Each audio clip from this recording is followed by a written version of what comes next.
The crystal chandelier above table 12 had witnessed 1,000 secrets, but none quite like the one being whispered beneath its fractured light on this particular Thursday evening. Marina Volkov balanced 3 plates of seared duck breast along her left forearm, her right hand steadying a 4th as she approached the corner booth where 4 men in tailored suits spoke in hushed, urgent tones. The Belvedere Club wasn't just expensive, it was exclusive in the way that money alone couldn't buy access. You needed a referral, a pedigree, a certain carelessness with wealth that suggested generations of it. Marina had worked here for 11 months, ever since she'd arrived in Manhattan with exactly $247, a Columbia University acceptance letter she could no longer afford to honor, and a past she'd folded into a locked compartment of her mind. She moved through the dining room like water, nearly invisible, her dark hair pulled back in a severe bun that made her 26 years look closer to 35. This was intentional. Invisibility was survival. "The duck, gentlemen," she said in her carefully practiced English, the accent she'd cultivated through countless hours of YouTube videos and American sitcoms. Flat, Midwestern, forgettable. The man at the head of the table, Viktor Alexandrovich Sokolov, according to the reservation, didn't look up. His hands were animated, cutting through the air as he spoke in rapid Russian to his companions. Marina's hands didn't tremble as she placed each plate with geometric precision, though every word he uttered landed in her consciousness like a stone dropped into still water, sending ripples outward. "The beauty of it," Viktor was saying in Russian, his voice carrying the particular confidence of someone who'd never been told no, is that these American investors, they see renewable energy and Eastern European expansion, and they throw money like it's confetti at a parade. 50 million so far, and not one of them has asked to see the actual wind farms. Marina's face remained perfectly neutral, a mask she'd learned to wear like armor. She adjusted the pepper mill on their table, her movements mechanical, subservient. One of the other men, younger, with wire-rimmed glasses and the nervous energy of someone not quite comfortable with criminality, laughed, but the sound had sharp edges. "But Viktor Alexandrovich, surely the due diligence." "Due diligence," Viktor cut him off, switching to English for just those 2 words before returning to Russian. "Americans invented due diligence and then forgot how to use it. We show them photographs of wind turbines in Kazakhstan, turbines that exist, yes, but belong to a completely different consortium. We show them doctored energy output reports. We have a website that cost us $40,000 to make look legitimate. And Samuel Chen from Goldman Sachs himself vouched for us at the investment summit. Chen's vouching was the key.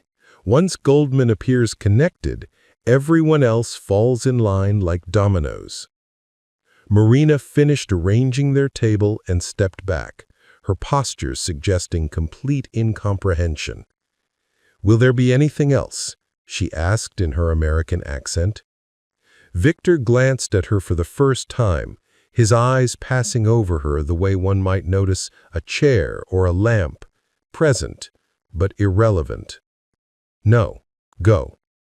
She went, her footsteps silent on the Persian carpet, her heart a war drum in her chest. Behind her, Viktor continued talking, his voice dropping to something more conspiratorial. "The transfers need to happen before the March audit. Once the money's in the Cayman accounts and redistributed through the shell companies in Cyprus, there's no trail. These Americans, they trust paperwork more than they trust their own instincts." Marina pushed through the kitchen doors, and the heat of the industrial stoves hit her like a physical force. The noise here was different. The clang of pans, the sharp commands of the head chef, the hiss of steam. She set down her empty tray and leaned against the stainless steel counter, her breathing measured, controlled. "You good, Marina?" She turned to see Tyrell, one of the line cooks, looking at her with concern. He was 19, working 2 jobs to support his grandmother, and he had a kindness in his eyes that made Marina ache for a world where kindness was enough. "Fine," she said, forcing a smile. "Just tired." "Table 12 running you ragged?" "Something like that." She thought about Viktor Sokolov's words, turning them over in her mind like puzzle pieces. $50 million, wind farms that didn't exist, investors being led like children into a trap, and Samuel Chen from Goldman Sachs himself vouched for us at the investment summit. If Goldman Sachs was even peripherally involved, that meant this wasn't just some small-time con. This was infrastructure. This was organized. This was the kind of theft that would ruin lives, destroy pensions, evaporate retirement funds. Marina had fled Moscow 3 years ago, leaving behind a life that had become untenable, a series of choices that had cornered her into a single, desperate action. She'd been a financial analyst at Volkov and Associates, no relation to her chosen American surname, working 16-hour days to untangle the legitimate business operations from the money laundering schemes that funded them. When she'd stumbled on evidence of a corruption scheme that reached into the Kremlin itself, she'd been given a choice: silence or disappearance. She'd chosen the latter, burning every bridge, every connection, every piece of identity that once defined her. And now, in the kitchen of an exclusive Manhattan restaurant, she'd stumbled into another web, this one woven with American greed and Russian expertise. "Marina, 3 more tables just sat in your section," called out Jessica, the floor manager, poking her head through the kitchen door. "And table 12 wants their wine refreshed." Marina nodded, straightening her black vest, checking that her white shirt was still crisp despite the heat. She filled a wine decanter with the Chateau Margaux, $700 a bottle, and they were on their 3rd, and returned to the dining room. The Belvedere Club occupied the ground floor of a converted brownstone on East 63rd Street. The previous owner had been an oil baron who'd made his fortune in Texas and his reputation in New York society. The current owner was a venture capitalist named Rebecca Hartwell, who'd transformed the space into a members-only establishment where the annual fee was $50,000 and the real currency was access. Marina had learned early on that the people who dined here weren't just wealthy, they were powerful in the specific way that shaped policy, moved markets, and occasionally destroyed lives without losing sleep. As she approached table 12 again, she caught fragments of their conversation. They'd switched topics now, discussing a property development in Prague, but the ease with which they talked about manipulating zoning laws and bribing city officials made her skin crawl. Viktor Sokolov was younger than she'd initially thought, maybe 45, with the kind of preserved handsomeness that came from expensive skincare and regular spa treatments. His suit was Brioni, his watch a Patek Philippe, and his shoes were custom, probably from some Italian craftsman who took measurements like a Renaissance sculptor. "Your wine, sir," Marina said, beginning to pour. Viktor held up his hand, stopping her mid-pour. He switched to English, his accent thick but comprehensible. "Tell me, what do you think of this wine?" Marina's pulse quickened, but her face remained placid. It was a test, or maybe just the casual cruelty of someone who enjoyed watching service workers scramble. "It's an excellent vintage, sir. The 2009 Margaux is known for its complexity and elegance." "You know wines?" "I know what I'm told, sir." He laughed, a sound like breaking glass. Honest. I appreciate honest." He waved her away, returning to Russian. "These Americans, they're so desperate to seem cultured. They memorize wine labels like students cramming for exams." Marina retreated once more, but this time she moved to the small server station near the kitchen door, the spot where she could observe table 12 without appearing to watch. The dining room was beginning to fill with the late dinner crowd, a mix of finance executives, tech entrepreneurs, a couple of recognizable actors, and a British diplomat she'd served before, who always ordered the same thing and tipped exactly 15%. Viktor's party stayed for 3 more hours, ordering dessert and digestifs, their conversation ranging from business to politics to a surprisingly crude discussion about a woman one of them was seeing. Marina served them with mechanical efficiency, her mind racing through possibilities and consequences. She knew what she should do: nothing. Keep her head down, cash her paycheck, continue the invisible life she'd built in this city of 8 million souls. Getting involved meant exposure, and exposure meant risk. She'd crossed an ocean and changed her identities specifically to avoid situations exactly like this. But $50 million, and Viktor's casual certainty that no one would stop him. When table 12 finally left, Viktor paid with a Black American Express card and left a 20% tip, as if generosity could absolve other sins. Marina watched them exit through the brownstone's heavy oak door, their laughter carrying back through the vestibule like smoke. "Long night?" Jessica asked, appearing beside Marina with the evening's receipts. "They always are." "That Russian guy, he's become a regular. Comes in every other Thursday, always the same table, always brings business associates." She lowered her voice. "Rebecca loves him. Apparently he's connected to some major development projects. Talks about investing in Rebecca's new hotel venture." Marina's mind clicked into a sharper focus. "He's investing in the Hartwell Hotel?" "Not officially yet, but Rebecca's been courting him. She thinks his connections in Eastern Europe could help with the Prague location she's planning." She shrugged. "Above my pay grade, but I heard her talking about it with the sommelier." After her shift ended at 11:30, Marina changed out of her uniform in the cramped staff bathroom and emerged in jeans and a wool coat that had seen better winters. The November air was sharp with the promise of snow, and the streets of the Upper East Side had that peculiar quality of expensive silence. Cars still passed, people still walked, but everything was muffled, contained, controlled. She walked to the subway, her mind churning. The 6 train was nearly empty at this hour, and she found a seat near the end of the car, watching the tunnel darkness punctuated by station lights. She lived in Astoria, in a studio apartment above a Greek bakery that filled her mornings with the smell of fresh bread. It was small and the radiator clanked, but it was hers, paid for with her labor, untainted by the compromises of her previous life. Marina unlocked her apartment door and stepped into the familiar space. A Murphy bed that she kept folded up during the day, a small kitchen area with 2 burners and a temperamental refrigerator, a window that looked out onto 31st Street, where the elevated train passed close enough that she could see into the lit windows of the cars, catching glimpses of other lives in transit. She sat at her small desk, really just a board balanced on 2 filing cabinets, and opened her laptop. The smart thing would be to forget what she'd heard, to let Viktor Sokolov and his accomplices run their scam until American law enforcement, if they were competent, eventually caught up. It wasn't her country. These weren't her people. She'd already sacrificed enough for justice in her previous life.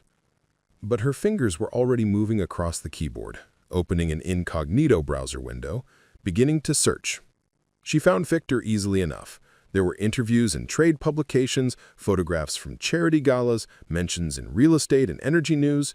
Viktor Alexandrovich Sokolov, founder and CEO of Eurasia Renewable Solutions, based in London with offices in New York, Prague, and Almaty. The company's website was professional, exactly as Viktor had described, polished, full of stock photographs of wind turbines and solar panels, testimonials from supposed municipal leaders, and promises of sustainable energy investments with returns that seemed almost too good. Almost. Marina dug deeper. using skills she'd honed in her previous life. She found the shell companies, the Cyprus registrations, the Cayman accounts hidden behind layers of paperwork. She found the photographs of wind farms that belonged to other companies, images stolen and repurposed. She found the fabricated energy reports, the falsified credentials of supposed technical advisors who didn't exist. And she found the investors, pension funds from Ohio and California, a teachers' retirement association from Michigan, private wealth from families who'd invested their inheritance. $50 million so far, Viktor had said. Looking at the investor list, Marina realized it might be more. These people, teachers, factory workers, small business owners who'd trusted their retirement to managers who'd been dazzled by promises of emerging market returns, they would lose everything. Her phone buzzed with a text from her roommate from Colombia before she'd had to drop out. Alexis, missing you. Coffee this week? Marina stared at the message, at this ghost of the life she'd planned. Colombia had been her dream, the reason she'd fled to America in the first place. International relations, maybe a future with the UN or an NGO, a life spent solving problems rather than running from them.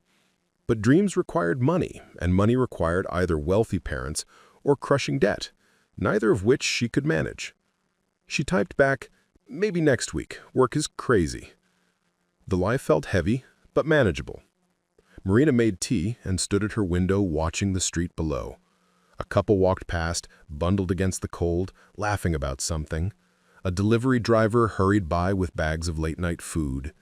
A woman in scrubs trudged to the hospital 3 blocks away, starting or ending a shift, exhaustion visible even from this distance. Normal lives. Uncomplicated lives. She thought about her father, dead now for 7 years, who'd been a mechanical engineer in Novosibirsk.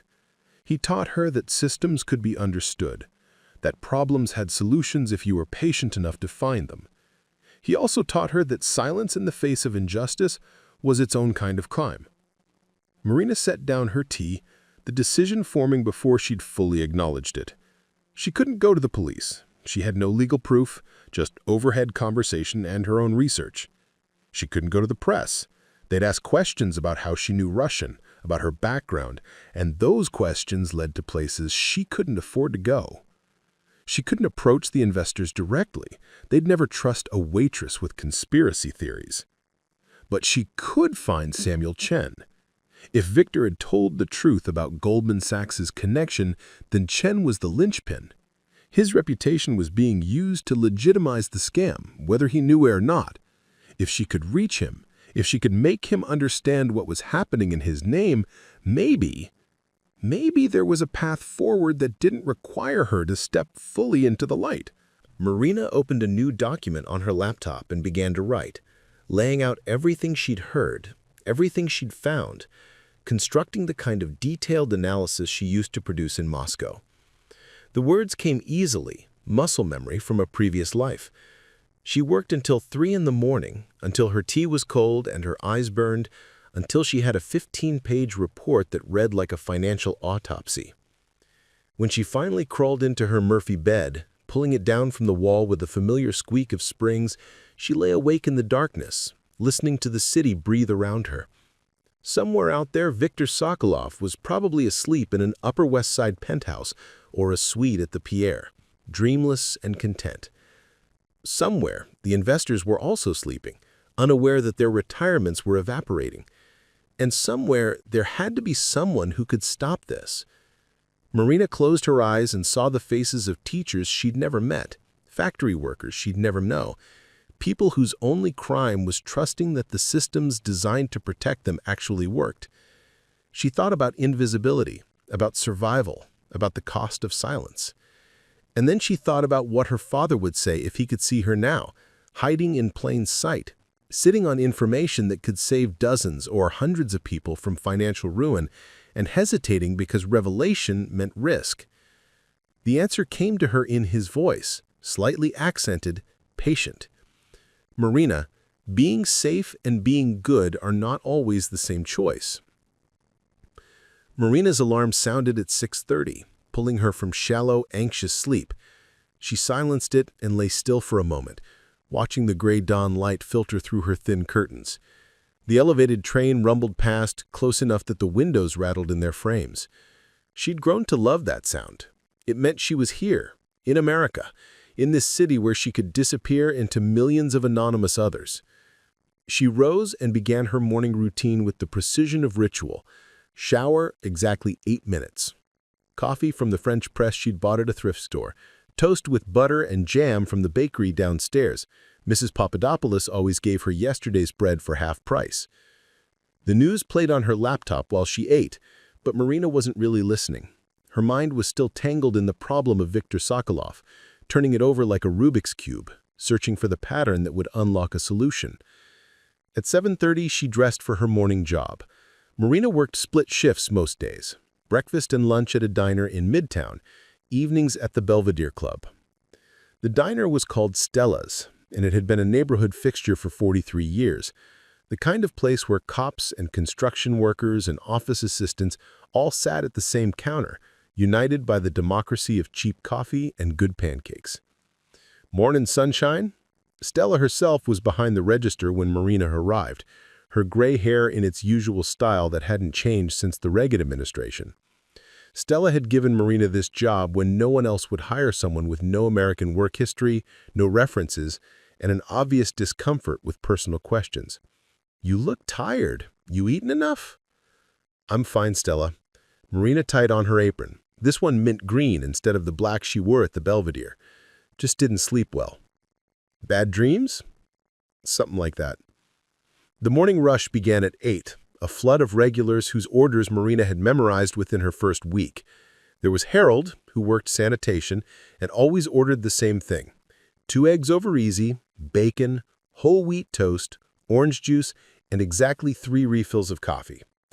There was Jennifer, a paralegal with circles under her eyes, who drank black coffee and picked at a fruit bowl while reviewing documents on her tablet. There was Marcus, a retired postal worker who spent 2 hours every morning doing the crossword puzzle and drinking decaf with too much cream. Marina moved between them with practiced efficiency, refilling cups, delivering plates, clearing tables. The work was meditative in its repetition, and she'd come to appreciate the honest simplicity of it. You brought food, people ate it, you cleared the plates. The transaction was complete, uncomplicated by hidden agendas or offshore accounts. "So," Stella appeared beside her during a brief lull, wiping down the counter with a rag that had seen better decades. "You ever tell me your story?" Marina kept her eyes on the coffee pot she was refreshing. "Not much to tell." And I'm the Queen of England." Stella's voice was gentle, though, not pushing. "You know, I had a girl work here once, back in the 80s, Polish. Never talked about where she came from, why she left. Worked here for 3 years, then one day a man in a suit came in, started asking questions. She was gone by the end of her shift, never came back." Marina's hand stilled. "What happened to her?" "Don't know. Hope she's okay wherever she is." Stella squeezed Marina's shoulder, brief and war. "Point is, everyone's got reasons. I don't need to know yours, but if you ever need help, you just say the word, okay?" "Okay," Marina whispered, the word catching in her throat.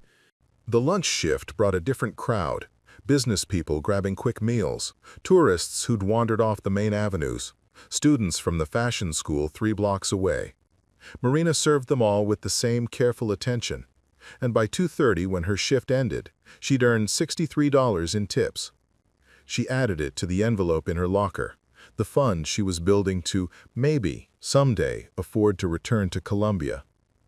She had 3 hours before her evening shift at the Belvedere, and she used them to walk. This was her favorite part of the day, these stolen hours when she could move through the city unburdened by either job, just another person in the great anonymous flow. She walked south toward the library, her backpack containing her laptop and the report she'd written last night. The New York Public Library's main branch was a cathedral to knowledge, and Marina felt something inside her settle whenever she climbed those iconic steps.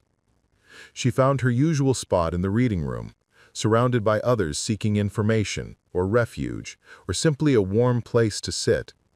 She opened her laptop and began the next phase of her research: finding Samuel Chen. He was easier to locate than she had expected. LinkedIn listed him as a managing director at Goldman Sachs, specializing in emerging markets and sustainable energy investments. His profile photo showed a man in his early 50s with graying hair and a confident smile. There were articles about his work, interviews in financial publications, mentions of his involvement in various clean energy initiatives. He seemed, from everything Marina could find, legitimate, exactly the kind of professional whose reputation Viktor would want to exploit. But how had Viktor connected with him? Marina dug deeper, cross-referencing dates and events. She found it in a photograph from an investment conference in Dubai 6 months ago. Viktor and Samuel together, along with a dozen other people, at a panel discussion about renewable energy in developing markets. The conference program listed Samuel as a keynote speaker and Viktor as a panelist representing private sector innovation. One conference, one panel. And from that, Viktor had woven a web of implied endorsement that was helping him steal millions. Marina created a new email account, something anonymous but professional sounding, and began composing a message to Samuel Chen. She wrote and deleted, trying to find the right tone. Too alarmist, and he'd dismiss her as a crank. Too vague, and he'd ignore her entirely. She needed to be specific enough to be credible, but careful enough not to expose herself. She was so focused on the email that she didn't notice the man who'd sat down across from her until he spoke. "That looks intense." Marina's head snapped up. He was young, maybe 30, with dark hair and glasses, wearing a Columbia sweatshirt that made her heart clench with recognition. He smiled apologetically. "Sorry, didn't mean to startle you.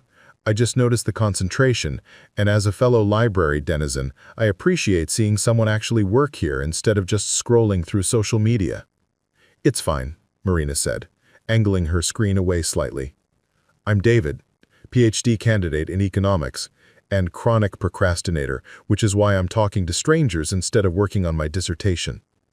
Despite herself, Marina felt a small smile tug at her lips. "Marina, and I'm actually trying to work." "Point taken." But he didn't move. "You go to Columbia? I feel like I've seen you around." "No, I used to." She stopped herself. "I considered it."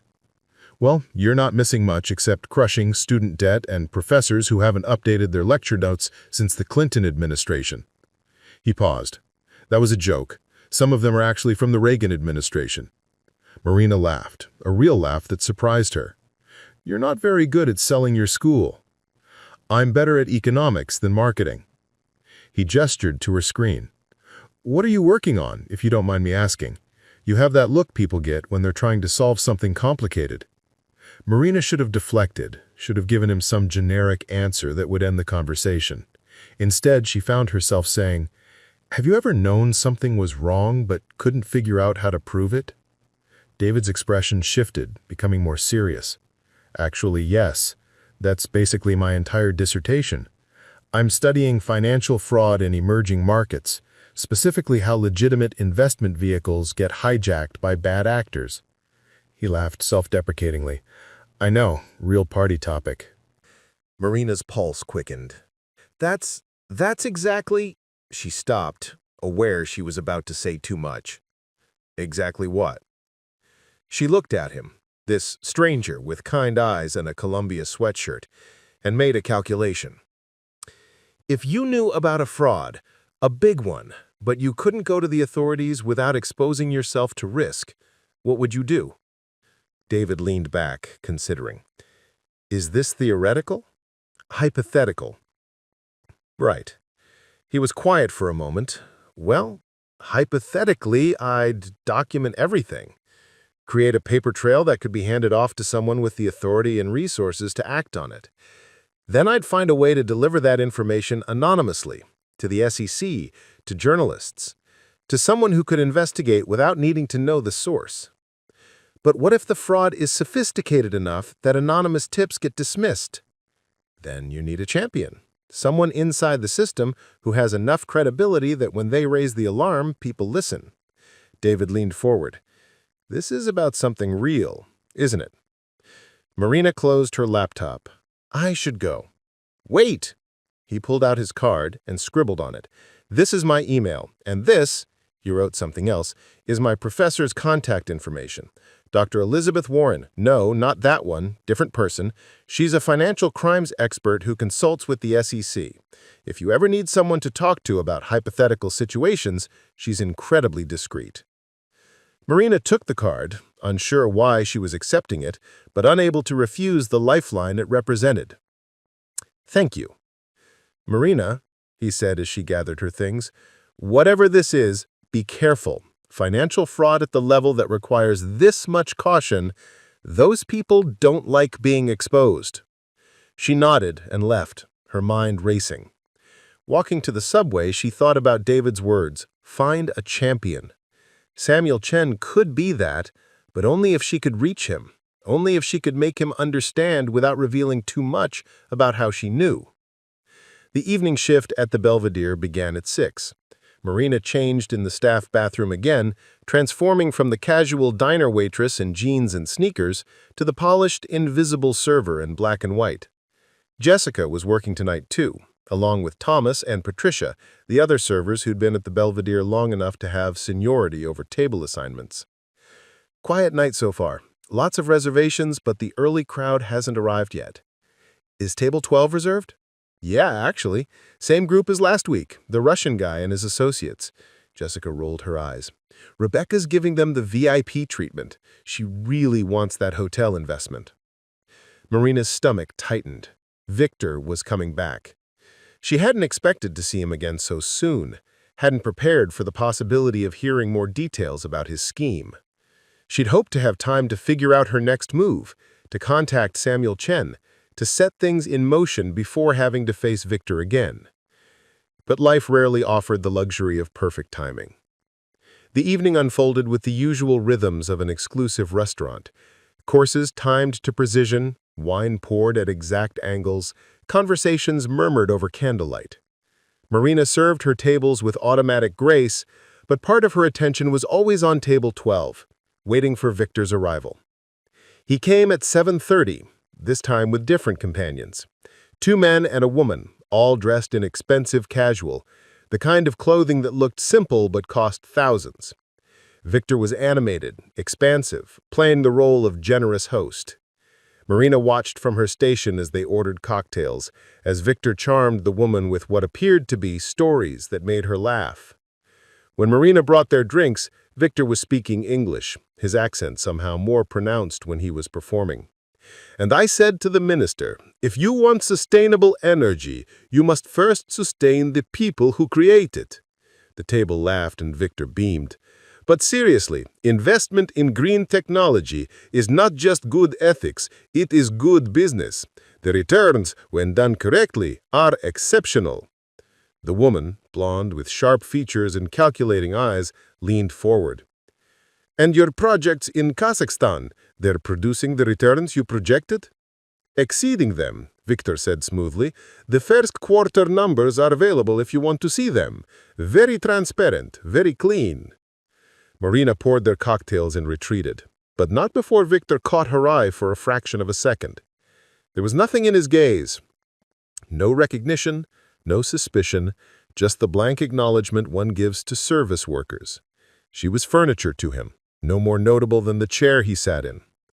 During her break, Marina stood in the small courtyard behind the kitchen where staff were allowed to catch air. Thomas was there, smoking a cigarette despite the cold. You okay? He asked. You seem tense tonight. Preparing and narrating this type of story took us long efforts and hard work, so if you are enjoying the story, please consider subscribing to our channel. Just tired, Marina said automatically. Yeah, I feel you. This place, it's good money, but sometimes, he exhaled smoke into the darkness, sometimes I wonder what these people do to afford eating here every week. Like, what kind of work pays so well that dropping $2 grand on dinner is casual? Marina thought about Viktor's $50 million, about wind farms that didn't exist, about teachers' pensions evaporating. Sometimes it's not work, she said quietly. Sometimes it's just taking. Thomas looked at her curiously. That's dark, Marina. You sure you're okay? Sorry, philosophy major showing through. She manufactured a smile. I should get back. She returned to the dining room to find Viktor's table had switched to Russian. He was discussing something technical with one of the men, something about currency exchange rates and optimal timing for moving capital. The woman was on her phone, scrolling with the bored expression of someone who'd heard it all before. The key, Viktor was saying in Russian, is to create enough legitimate activity to mask the illegitimate. We actually built 3 wind turbines in Romania. Small operation, barely profitable, but it gives us real photos, real numbers to show. The Americans, they're so afraid of being fooled that they convince themselves they've done thorough research when they've barely scratched the surface. Marina delivered their appetizers, oysters for the woman, beef tartare for Viktor, burrata for the other men. And once again, she became invisible. She moved through her shift in a strange, dissociated state, serving food and clearing plates while her mind constructed and deconstructed plans. That night, after her shift ended at midnight, Marina didn't go home. Instead, she walked to an all-night coffee shop on 2nd Avenue and opened her laptop. She finalized the email to Samuel Chen, attaching her detailed report as a PDF. She wrote, "Mr. Chen, you don't know me, but your professional reputation is being used to legitimize a substantial investment fraud. I have detailed information about Eurasia Renewable Solutions and Viktor Sokolov's scheme to defraud American investors of at least $50 million. I believe you encountered Mr. Sokolov at the Dubai Sustainable Energy Conference in May, and he has been using that brief connection to suggest Goldman Sachs' endorsement of his projects. Please see the attached report. I have documented the shell companies, the falsified energy reports, and the misappropriated photographs used to deceive investors. This is not speculation. I have direct knowledge of Mr. Sokolov's intentions and methods. I understand this information comes from an anonymous source, which may make you skeptical. I can provide additional details if needed, but I cannot reveal my identity for reasons of personal safety. What I can tell you is that if you do not act quickly, teachers, factory workers, and retirees will lose their life savings. I hope you will investigate this information and take appropriate action. Your reputation and credibility are being weaponized against innocent people. A concerned observer." Marina's finger hovered over the send button. Once she sent this, there would be no taking it back. Viktor would eventually discover that his scheme had been exposed, and he would look for the source. He was careful, methodical, exactly the kind of person who would retrace his steps to find the leak. But $50 million, and more coming. She pressed send. The email disappeared into the digital ether, and Marina sat back, feeling simultaneously lighter and more burdened. She'd done something. It might not be enough, might not even work, but she'd done something. She walked home through the empty streets, the city never truly sleeping, but quieter now, in the deep hours when even New York paused to breathe. In her apartment, she didn't bother pulling down the Murphy bed. She sat at her desk, watching the street below, waiting for dawn. At some point, she must have dozed because she woke to sunlight and the sound of the bakery opening below. Her phone showed 6 missed calls from a number she didn't recognize and 1 voicemail. With trembling fingers, she played it. "Miss Volkov, this is Samuel Chen. I received your email. I need to speak with you immediately. What you've described is extremely serious, and I need to verify certain details. Please call me back at this number as soon as possible." Marina's heart hammered. He'd called her Miss Volkov, but she'd sent the email anonymously. How would he? And then she understood. The report. She'd written it in her old professional style, the analytical framework she'd used at Volkov & Associates in Moscow. And somewhere in the document's metadata, maybe, or in the writing style itself, or in some details she'd included without thinking, there had been enough information for someone who knew how to look. Samuel Chen knew who she was, or at least he knew enough to find her. Marina stared at her phone, at this number that represented exposure, risk, and possibly the only chance to stop Viktor. Her carefully constructed invisibility was cracking, and she could either retreat further into shadow or step into the light. She thought about her father again, about his voice saying that safety and goodness weren't always the same choice. She thought about teachers she'd never meet and factory workers she'd never know. She thought about the woman she'd been in Moscow, competent, effective, unafraid, and the woman she'd become in New York, careful, hidden, half alive. Marina picked up her phone and dialed Samuel Chen's number. He answered on the first ring. "Miss Volkov? How did you find me?" "Your report was extremely thorough, almost too thorough for someone outside the industry." His voice was measured, professional.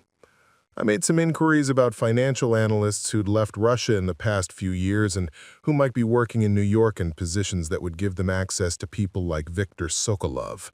The list was shorter than you might think." Marina's hands were shaking. "Then you know I can't go public with this." "I understand you have concerns about your safety, but Miss Volkov, if what you've documented is accurate, and I believe it is, we're talking about one of the largest investment frauds targeting American pension funds in recent years. I need you to walk me through how you obtained this information."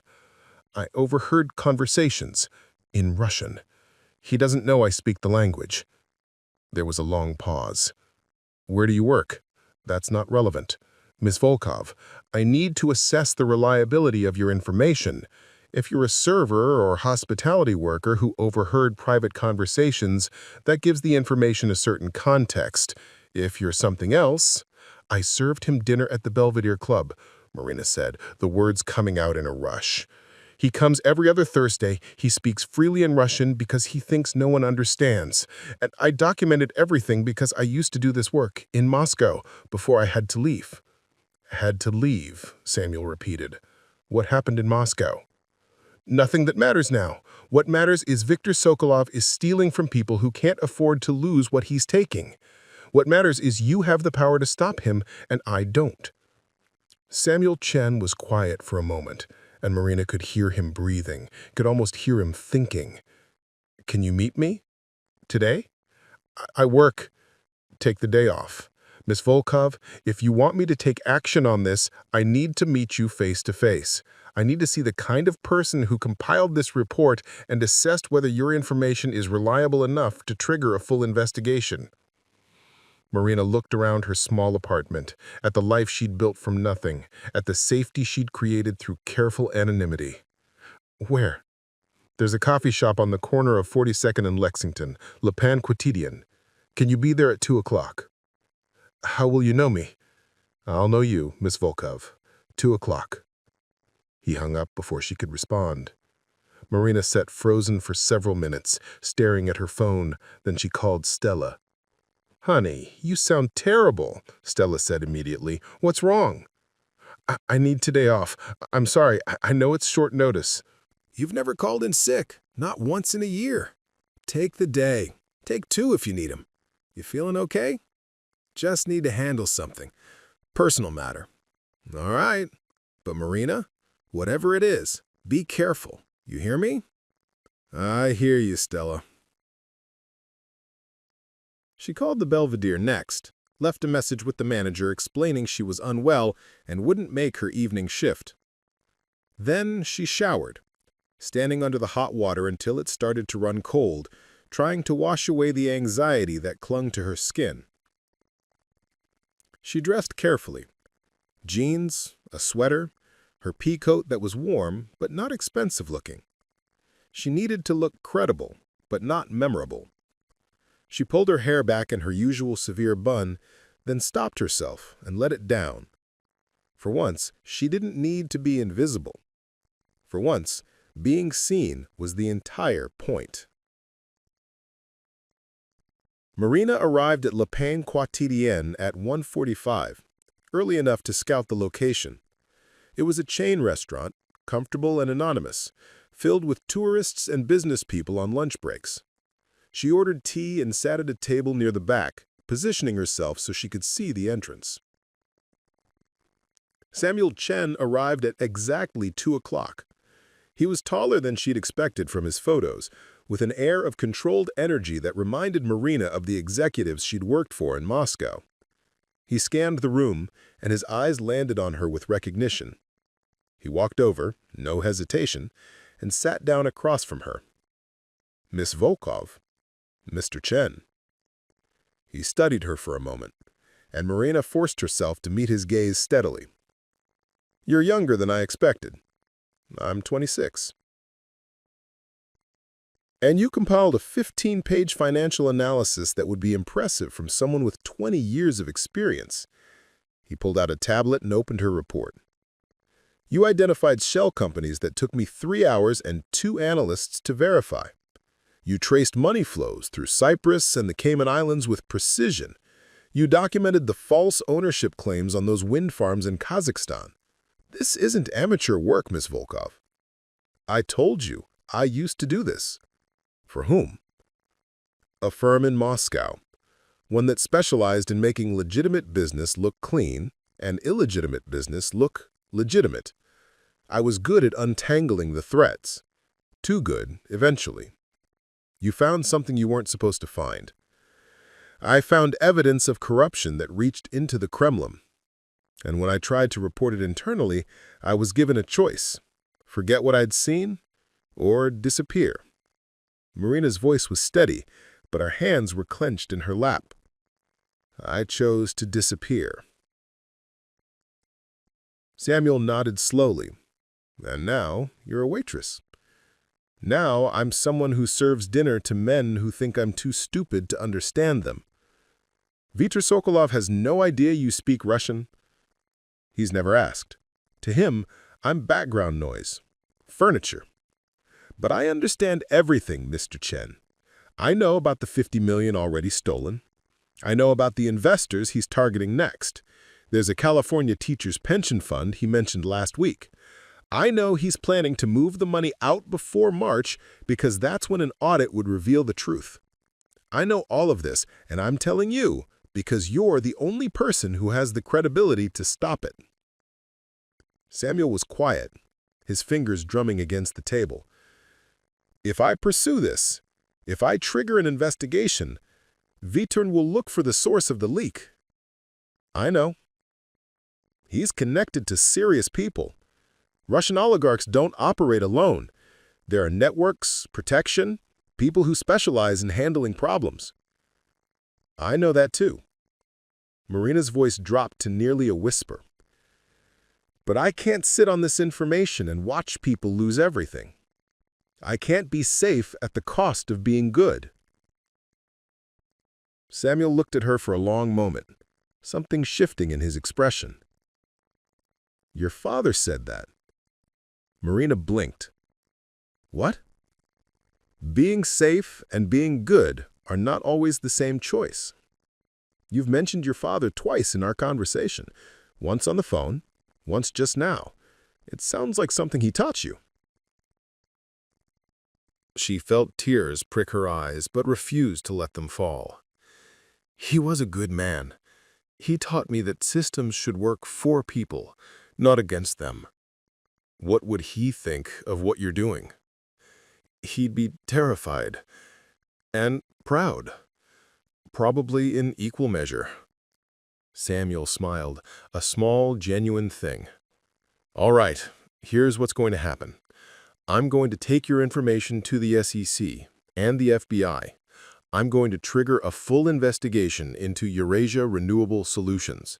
I'm going to personally contact every investor I can identify and warn them. And I'm going to do everything in my power to keep your name out of it. But you can't guarantee my safety. No, I can't. He paused. What I can do is connect you with people who help with situations like yours. Witness protection isn't just for criminal cases. There are programs for whistleblowers, for people who expose fraud. It would mean relocating again, a new identity, but it would be official, backed by federal resources. Marina shook her head. I've already disappeared once. I can't... She stopped. I have a life here. It's small, but it's mine. Then we have to hope Viktor doesn't figure out the source, which means you need to continue working at the Belvedere as if nothing has changed. You need to serve him dinner next Thursday with the same invisible efficiency. You need to be exactly who he thinks you are, while you tear apart his entire operation. Yes. Marina felt the weight of it settle on her shoulders. When will you move? Today. As soon as I leave here, I'm making calls. By tomorrow morning, there will be federal agents reviewing your documentation. By next week, Viktor Sokolov is going to find himself answering very difficult questions. Samuel reached across the table and, after a moment's hesitation, placed his hand over hers. Miss Volkov, Marina, what you're doing is extraordinarily brave and extraordinarily dangerous. If at any point you feel unsafe, if you suspect Viktor knows, you call me immediately. Do you understand? Yes. He slid a business card across the table, this one with a handwritten phone number. This is my direct cell, day or night. Marina took the card, added it to the one David had given her yesterday. She was collecting lifelines, building a network of safety in case her careful house of cards collapsed. They talked for another hour, Samuel asking detailed questions about Viktor's conversations, his associates, the specific statements he'd made about the fraud's mechanics.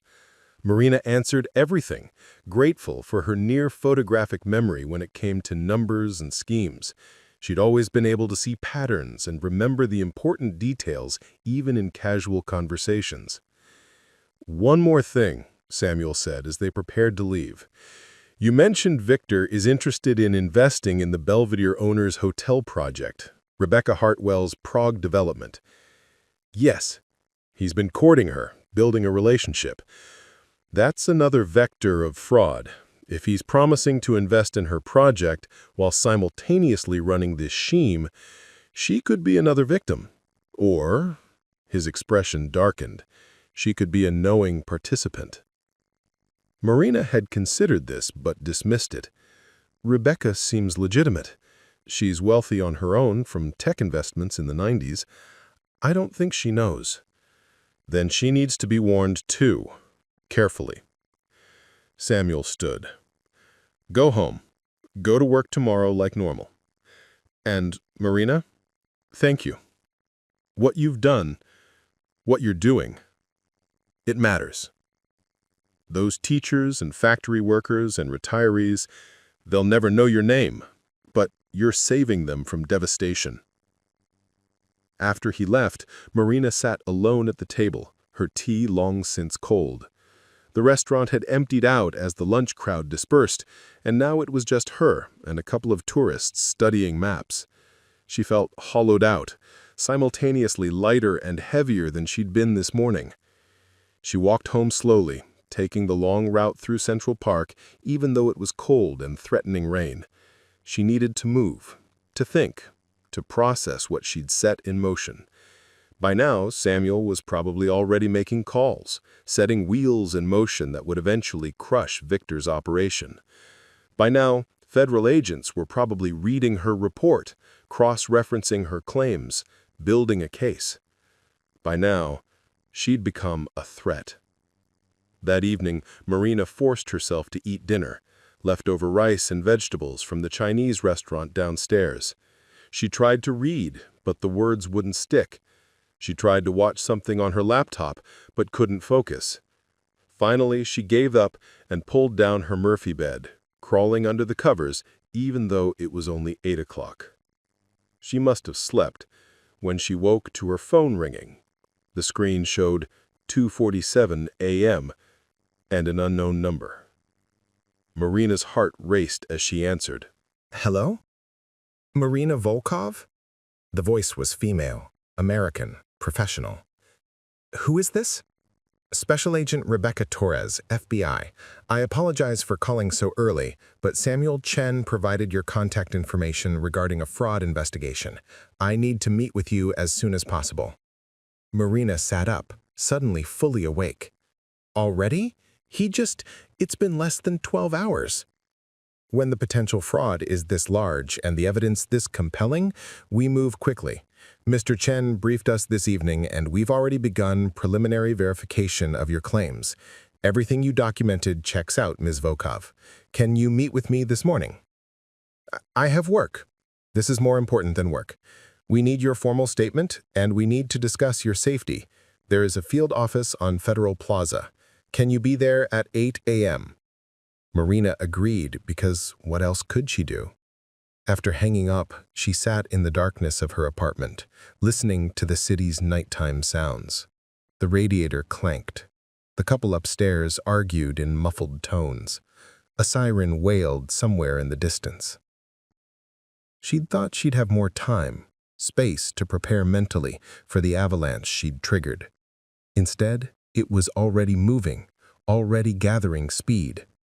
By tonight, Viktor might know his operation was under investigation. By next week, he might know there'd been a leak.